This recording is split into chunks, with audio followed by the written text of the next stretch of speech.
बंगाल में बीजेपी की बम्पर जीत का दावा भी कर दिया है।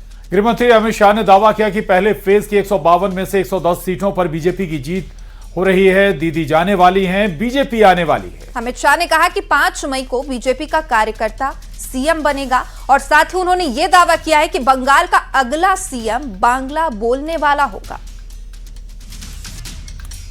तो गृहमंत्री अमित शाह का दावा है बंगाल में पहली चरण की वोटिंग के बाद कि बीजेपी बम्पर बहुमत के साथ बंगाल में सरकार बनाने जा रही है। पहले चरण में भी उन्होंने 110 सीटों के जीतने का दावा किया है। 152 सीटों पर वोटिंग हुई है और आपको बता दें करीब 93% मत बंगाल में पहले चरण में पड़े।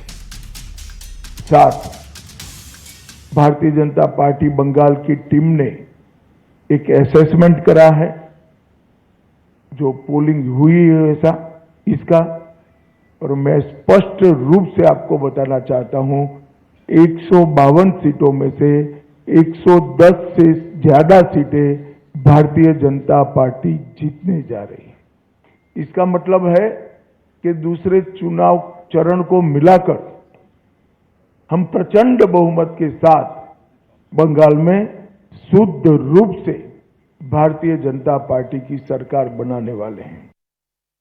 मित्रों, एक बंगाल की मुख्यमंत्री जी अफवाह फैला रही हैं कि बंगाल में अगर भाजपा का शासन आया तो बाहरी लोग शासन करेंगे।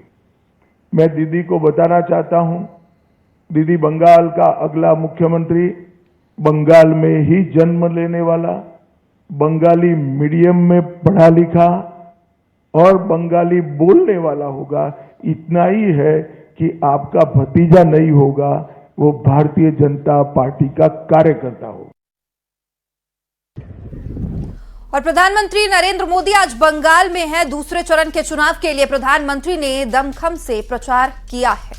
और इससे पहले प्रधानमंत्री ने गंगा नदी में नाविकों के साथ सैर की। सोशल मीडिया पर तस्वीर शेयर करते हुए उन्होंने लिखा, आज सुबह कोलकाता में मैंने हुगली नदी के किनारे कुछ समय बिताया। उन्होंने लिखा कि जो मां गंगा के प्रति कृतज्ञता व्यक्त करने का ये अवसर था। साथ ही मुझे नाव चालकों से मिलने का अवसर भी मिला है, जिनकी परिश्रमशीलता सराहनीय है, और सुबह की सैर करने वालों से भी मुलाकात की है। तो ये 3 तस्वीरें प्रधानमंत्री नरेंद्र मोदी बंगाल में प्रचार भी कर रहे हैं और इस दौरान उन्होंने गंगा में सैर भी की, नाविकों से भी मुलाकात की।